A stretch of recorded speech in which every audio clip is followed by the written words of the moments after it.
All right. Hi, my name is Ryan Lewis, and welcome to another episode of Training Data, a podcast brought to you by CosmiQ. All right. Today, we're talking about a really important topic that actually is something that we considered when we were first founding CosmiQ back in 2015, which is essentially exploring how machine learning and remote sensing can be used to help respond to humanitarian disasters, or more generally, just help first responders.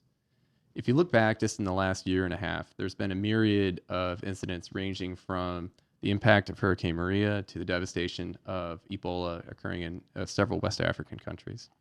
And really the same thing that is occurring across all these different types of crises is, as my colleague Dylan likes to point out, is that the common feature is the same questions remain of how do we deploy staff? So these are either clinicians or first responders or law enforcement, to those in need with the right stuff. So whether these be vaccinations or aid or some other type of material, to the right location at the right time. And this is a really hard problem, particularly when you're looking at something where you have a very short time window and in a lot of cases, not that much data.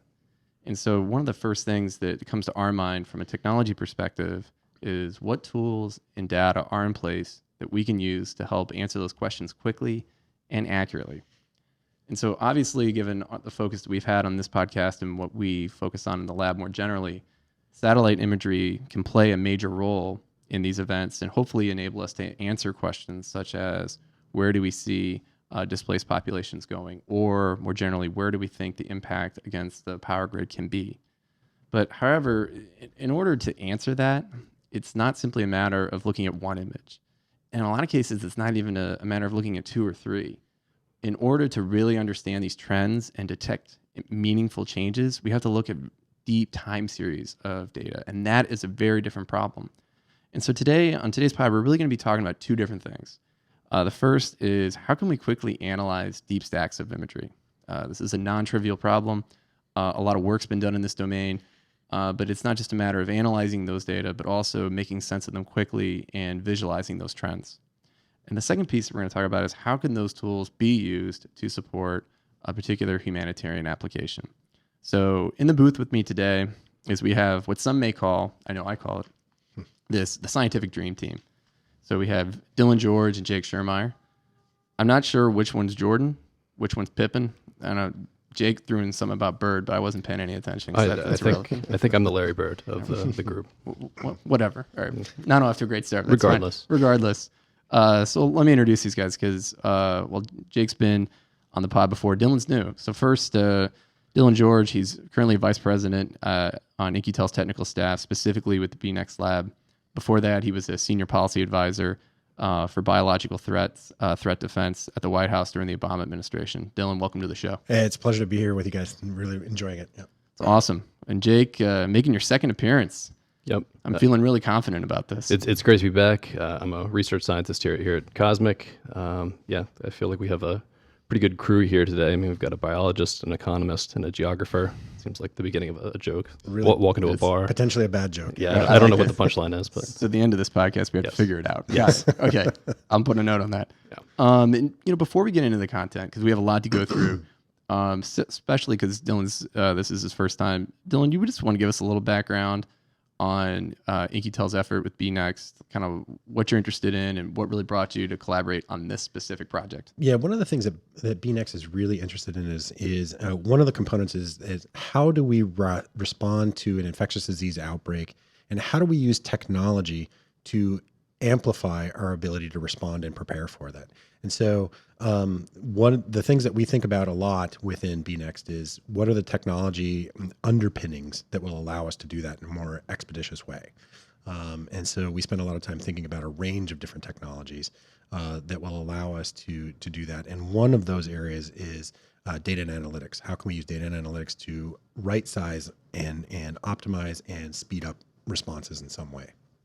Well, I have to say it was really cool to collaborate on this project with you. And why don't we just dig right in? And so I think one of the things, particularly for the work that Jake and I have done over the last couple of years, and the rest of our team, it's so tempting, right, to immediately jump into the technical details of a solution. And yet, given the application that we're seeking to serve here, it's worth going into to say, like, why is this important in the first place? Like, why are we trying to do this? And so let's start at the beginning. Like, how do humanitarian organizations and researchers like assess population and try to figure out population dynamic change today? Yeah, I mean, this is a really great question. And one of the reasons why this question is so important is because if we're thinking about childhood immunization programs, we're trying to bring down under five mortality rates in kids. One of the best things you can do about that, among a couple things, is vaccination rates, increasing vaccination rates for vaccine preventable diseases, and especially in low and middle income countries. And then also, if we think about these, heaven forbid, if we ever have a pandemic of massive proportion, we would have to vaccinate a large portion of the population very quickly. And to try to think about how would we do that, knowing where people are, so that you can get the right vaccinators to get vaccines into people's arms is a big deal. So having the right staff and stuff in the right place so that you can actually have effect of either immunizing children or stopping a pandemic is a really big deal. And so more often than not, we know where people are more often than not. You know what I mean? In the United States, I go from home to work to the gym and back and forth. That's fairly staid sort of pattern. But if we were going to think about another situation like in a low and middle income country or where an outbreak were happening in a sub-Saharan Africa, especially in a location like Niger where 30% of the population moves seasonally, then it becomes really challenging to do either a response to a pandemic or childhood immunizations. And so, the people in Niger are moving seasonally because they're following work from in the wet season versus the dry season. And, and looking at knowing where they are in any particular time in those particular seasons can be challenging. And how many people are in the area at a given time really will dictate a lot of the decisions that we're thinking about for any kind of response, not only for immunizations and such, but also for a range of different humanitarian responses if a disaster were to occur. So obviously we're going to talk about satellite imagery today and some of the work we did, but there's other data types as well. So put satellite imagery aside for a second.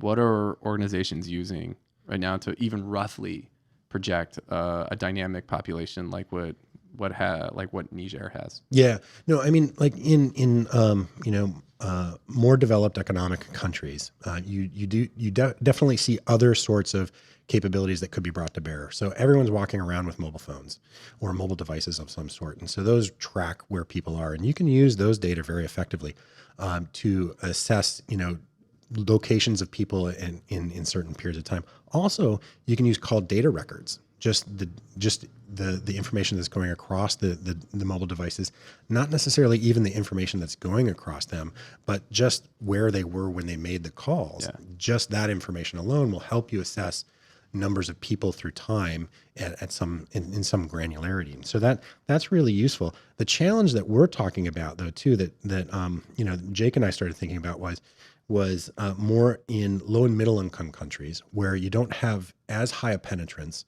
of cell phone data or social media data. You get really good assessment of who's on the golf course in low and middle income countries, but you don't where the bulk of the populations are. Yeah. And so there's inherent limitations with call data records or mobile phone devices, data that's coming off of other mobile phone devices or social media of some sort like that. So for thinking about it in the low and middle income countries, it's really challenging to use some of those data. In addition, some of those data, because they're being driven by mobile phone operators, the jurisdiction of the mobile phone operator delimits the kind of information and inference you can make. And so once they go off that network, that operator doesn't have those data anymore. And so that can become challenging as well. And honestly, that even extends to more established economies where you have any scenario where if the cell towers go out, I mean, I noticed, here in the city,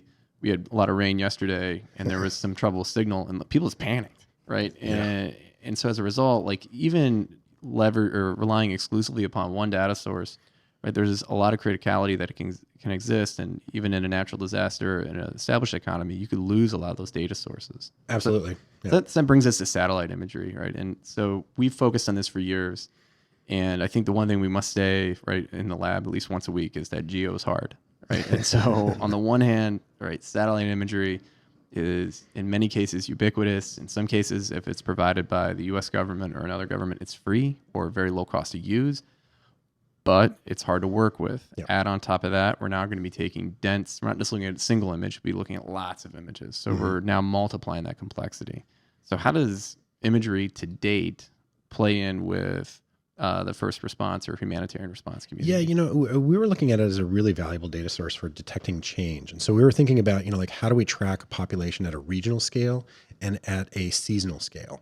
And so inherently, the satellite imagery seemed like a really good resource for that particular use case, because for all the reasons that you stated, freely available, it's easy to access, and you can use it as proxies. And there's some really great work being done, at Penn State by some of our colleagues, Nita Barty and some of these other folks, Andy Tatum, over in the UK as well, that they've used satellite imagery very effectively to try to anticipate or try to characterize where populations are going. Because if you have anthropogenic generated light, you can actually use nighttime imagery to see where they are. And then if you put them in a time series, you can actually then see where they move across the landscape through time if you generate that time series of data of nighttime imagery.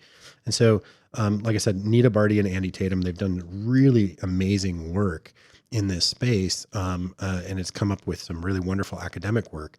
The challenge, as with a lot of academic work, though, is this: it becomes manual, bespoke, and focused on generating a really good publication versus focused on trying to influence decisions in a response setting where time is critical. And that's why, when Jake joined the team at In-Q-Tel Labs, it was amazing, because the things that he was working on were exactly the right kind of skill sets that we needed to start thinking about this and thinking about it in a more robust way to create the great idea that the academicians were coming up with in terms of how to do this, with how to think about using nighttime imagery to assess how people are moving in a regional and seasonal scale, but then start to make it into a tool that anyone could use for rapid response and understanding moving forward. Absolutely. And I think we could have a whole nother pod just talking about how different humanitarian organizations use different data sets. Another book that we'd recommend is Digital Humanitarians by Patrick Meyer. It's definitely worth a read. It's amazing. But we're going to take a quick break. When we come back, we're actually going to dig into the details of CometTS, what we did with the data set, and how we applied that to looking at imagery from Puerto Rico after Hurricane Maria. But we're going to take a quick break. We'll be right back. Where in the world is CosmiQ? Right? We're often on the road. People ask us that often. And by people, I think it's just people at work or just Jake, really. But, oftentimes we're on the road, and we're going to be back. This time we're going to be at Phosphor G19, and it's in lovely Bucharest, Romania. Jake, what are we doing there? We're doing several things, Ryan. The first thing that I'm working on is actually going to be a presentation describing CometTS. So if you want to see me live in person and with some great graphics and maps, I'll be there giving a talk on Comet.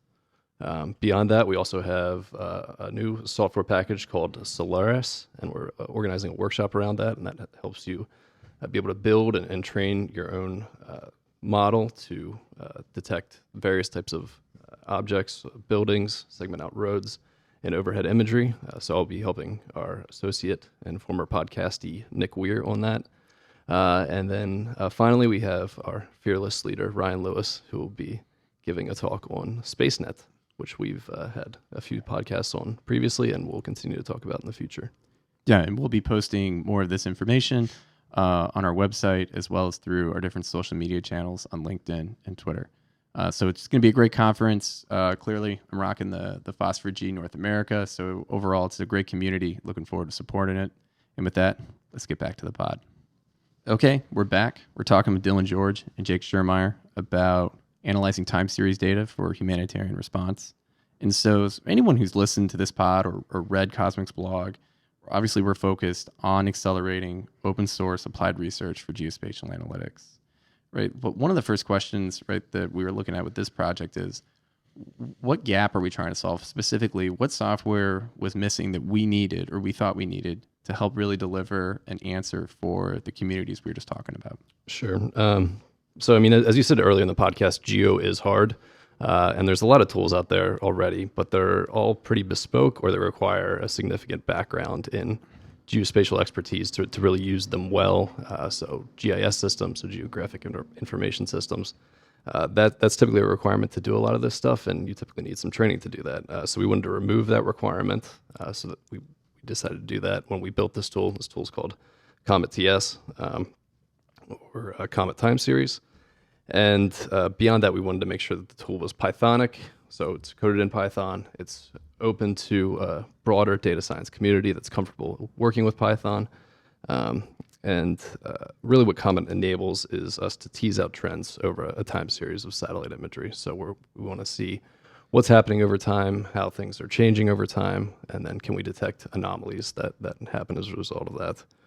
Another cool thing that kind of makes Comet unique versus some of the other tools on the market right now are it looks at clusters of pixels. You can look at larger polygons. So you want to look at a full city versus just a single pixel.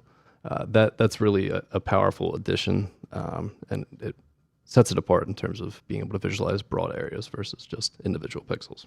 So Dylan mentioned looking at nighttime imagery. Is this software suite agnostic? Because I know in certain cases, right, there may be great collects with nighttime data. In other cases, there may not. So we want to have something that was flexible. Is that possible? If so, how do we do that? So, I mean, Comet is built to support all kinds of overhead or satellite imagery. So as long as it's georeferenced appropriately to some location on the Earth and a pretty standard image format. So we support dozens of different image formats that you can bring in to the tool. Comet really can enable you to do this type of work. So we can look at multispectral data. We can look at nighttime imagery. So when I say multispectral, I'm talking about satellites like Landsat or Sentinel or Planet or even Digital Globe if the revisit rate is consistent enough to have a long enough time series. So for the project that we're going to talk about here, specifically looking at imagery over Puerto Rico, what data set did we use primarily? Sure. So this one, we went to the nighttime lights just because we were really interested in electrification rates following Hurricane Maria. And we wanted a time series that was long enough to really establish a nice historical baseline to compare what happened after the storm versus this historical baseline. So we used the NPP VIIRS data set. So that's the National Polar Partnership. I can Google it if you need to. Yeah. Just rolls off the tongue. Yeah, it does. It's you can Google it yourself if you're interested. Anyway, regardless, VIIRS data is a daily revisit satellite where we look at nighttime imagery. It also does daytime collects, but specifically we worked with the nighttime collects here to detect brightness and changes to brightness over time. And just to kind of explain it out, like why specifically would we be interested, or any sort of first responder group would be interested in electrification? Like that's obviously a proxy. Why focus specifically on that? Sure. I mean, if you want to identify areas that have, that are obviously darker than what they are expected to be, that would be a great location to probably prioritize and send aid to. More specifically, you might want to identify areas that are struggling to recover. So big cities often, at least in the case of Puerto Rico, recovered faster versus the more rural areas. So prioritizing those rural locations is something that could be valuable as well. Got it. So we looked at VIIRS primarily. Did you look at anything else in addition to that? For this project, we also looked at Landsat data to kind of establish a baseline of where the urban centers were and really zero in on different urban areas. And we've also worked with Landsat with CometTS, our software package, several other times as well in the past. So we wanted to test this out. So we talked about looking at the impact after Hurricane Maria. Like, let's break down how we did that. So how did we break down the problem?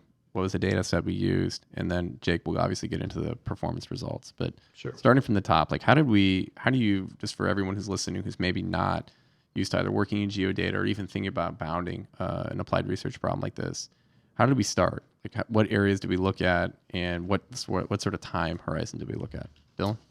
Well, I mean, following Hurricane Maria when it hit Puerto Rico was a really the challenge of bringing electricity back to Puerto Rico was, in the public eye for quite a while. And it was interesting though too, because I had a couple colleagues that were living in Puerto Rico at the time, and they were tweeting out the number of neighbors and the number of people that they knew that still didn't have electricity, relative to some of the government figures that were coming out. And it became this issue of, which data, and what should you look at, and how should you know the progress of what's going forward. And it was interesting. I think it was like over lunch one day. I'd mentioned this to Jake, and it's saying, "Hey, you could do this with CometTS." I remember you guys coming over and talking about it after. And it was a sort of idea on how could you actually apply what we were thinking about for improving vaccination rates, for childhood immunization in Niger for measles. How could you apply that for a humanitarian response? And that's when Jake just took it by the horns and ran with it. Yeah. So the thing we wanted to consider with Puerto Rico was, well, we needed data, and we needed to be able to kind of bound our data in an intelligent way to really identify how many people were without power over time and what areas were struggling to recover. So as I stated, we used the NPP VIIRS data set because it had a nice long time series. So we looked from April of 2012 to I think our final date was around July of 2018. To see how things had changed over time and how the storm had really affected Puerto Rico. We also needed some sort of population estimate to be able to really identify the number. So we used U.S. Census tracts across Puerto Rico. So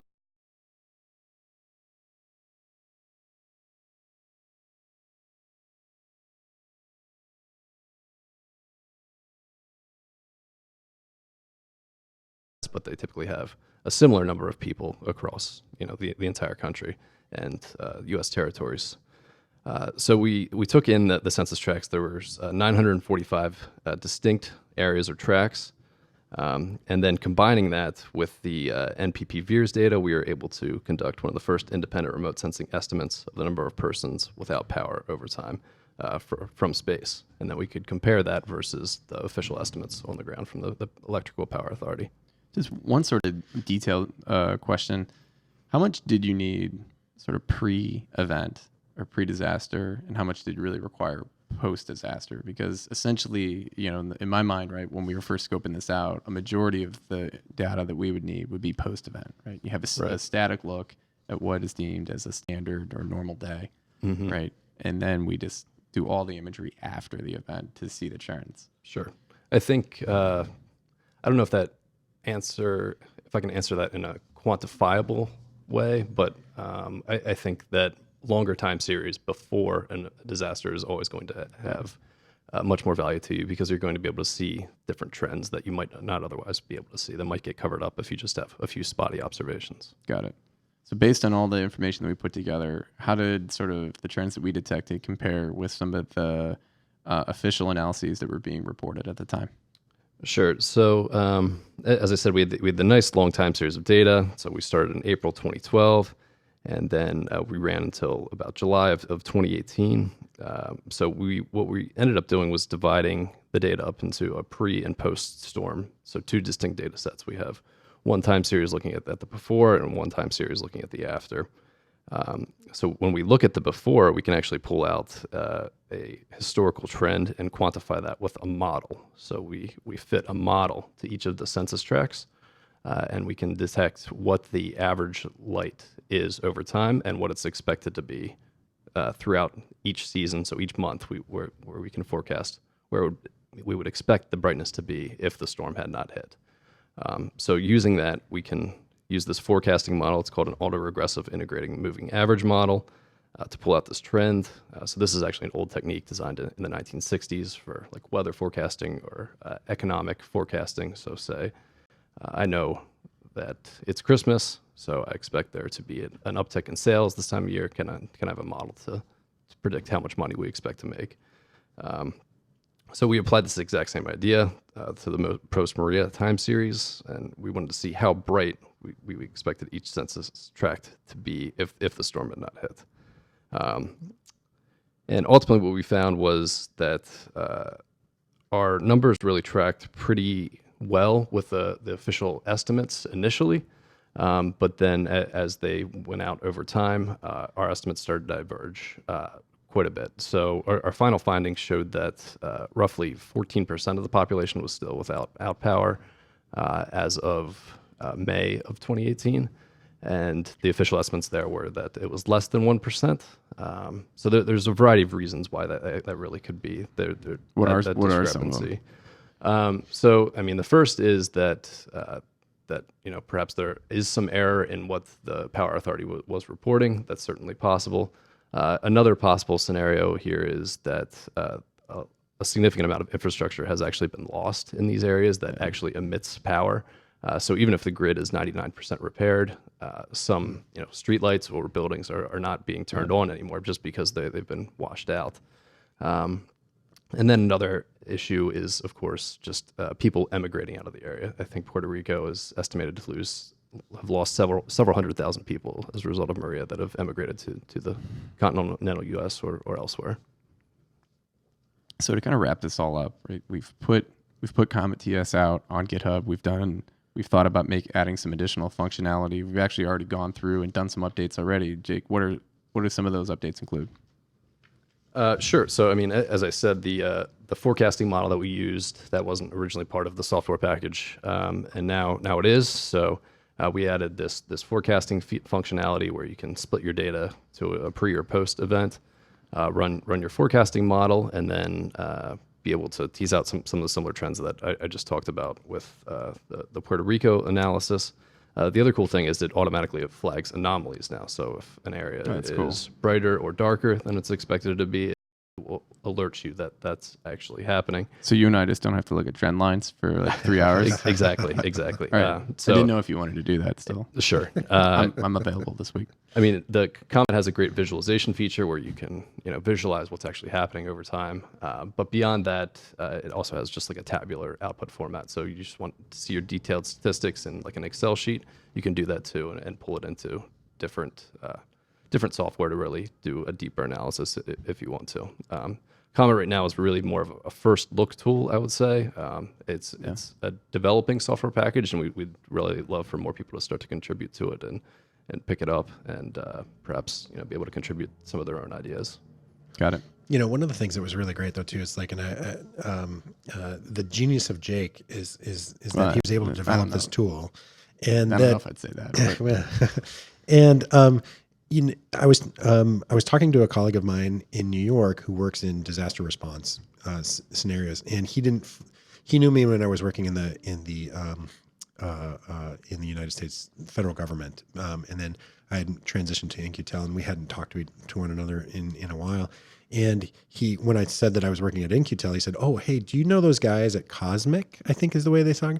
They did this really great thing in Puerto Rico where they were looking at the time trends of electrification and light coming on, and it was really helpful for X, Y, and Z reasons. And it was one of those testaments to me of the value of doing these types of projects, of actually hardening tools from the academia into something that can be useful, because actually people out there actually used it and they found it to be valuable. So that was awesome. One of those really exciting particular stories that just happened recently.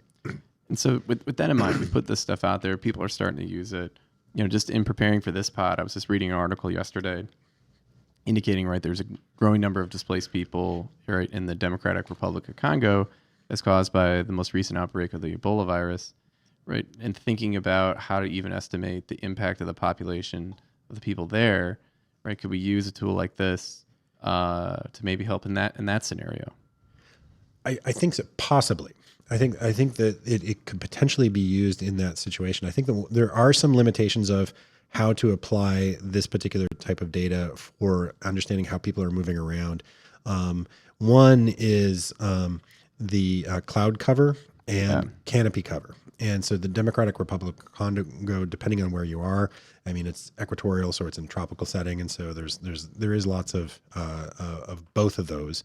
And so the degree to which we could actually generate a time series that would be sufficient with enough collect and that wouldn't be under canopy? That would be the questions that point. would be very interesting to explore. But Jake would know probably better than I would Sure. on that particular point. I mean, unfortunately, satellites still can't see through clouds, at least the ones we're accustomed to working with. So the optical satellites, they kind of see similar to what the human eye sees, and they certainly can't see through tree cover. So that is a limiting factor. When we built Comet, we knew that cloud cover was a factor that could really impact the time series analysis, and we did build in functionality to handle the cloud cover. So if you have a cloud mask, you can mask out and remove the clouds, and Comet will ignore observations where it's too cloudy, which can be a powerful benefit. Again, the genius of Jake. Well, with that, I would say this was an awesome project. Guys, I really appreciate you coming in to talk about it today. Thanks a lot. No, thank you. It's been really fun. Yeah. It was fun. Cool. All right. Well, we'll be back in the next couple of weeks with a new pod discussing the state of the commercial space and aerospace market with several venture capital groups. Make sure to tune in. Take care.